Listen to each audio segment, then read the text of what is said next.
শরীয়তপুরের ডামুটায় যুবলীগ কর্মী রাসেল সর্দারকে কুপিয়ে ও রক কেটে হত্যার অভিযোগ উঠেছে আওয়ামী লীগ ও যুবদল নেতার বিরুদ্ধে। রাত 3:30টার দিকে ঢাকা পঙ্গু হাসপাতালে চিকিৎসাধীন অবস্থায় মারা যান রাসেল। পরিবারের অভিযোগ, দুলাল মাতবর ও সাইফুল ইসলামের সাথে তার পূর্ব শত্রুতার জেরে এই হত্যাকাণ্ড।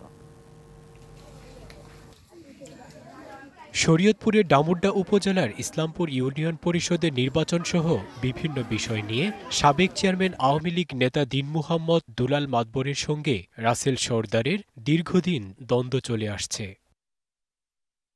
গেল ইউপি নির্বাচনে পরাজিত দুলাল মাতবরের বিপক্ষে অবস্থান নিয়ে আবুল মোল্লার পক্ষে নির্বাচন করেন রাসেল সর্দার।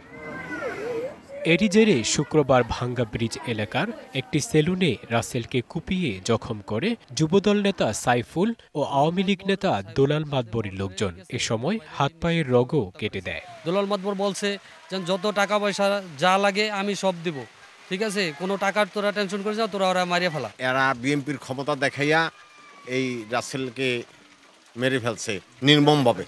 স্থানীয়রা তাকে সদর হাসপাতালে নিয়ে গেলে চিকিৎসক ঢাকায় পাঠান। রাত 3টার দিকে চিকিৎসাধীন অবস্থায় তার মৃত্যু হয়। মাইকা সেভ করে আমি করে রয়েছে না, ইসমাইলে দায়া আমার বাবারে ও বাইস শুধু শুধু পিছন থেকে আঘাত করে তারপর মারছে।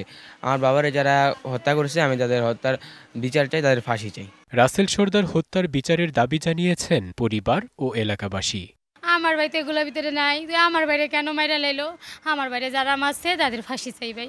অভিযোগ করলে আইনগত ব্যবস্থা নেওয়ার কথা জানিয়েছে পুলিশ। আমরা জানি এটা একটা হত্যাকাণ্ড হয়েছে, রাসেল নামের একজন মারা গেছে ঢাকাতে। আমরা দিন আছে, তারা যখনই মামলা দেবে মামলা নিয়ে নেব। আগে থেকে একটা দ্বন্দ্ব ছিল, পূর্ব বিরোধের জের ধরে মূলত এটা হয়েছে আর কি। এই ঘটনায় রাসেলপুরে থমথমে পরিবেশ বিরাজ করছে। এলাকায় পর্যাপ্ত পুলিশ মোতায়েন করা হয়েছে। DBC news desk.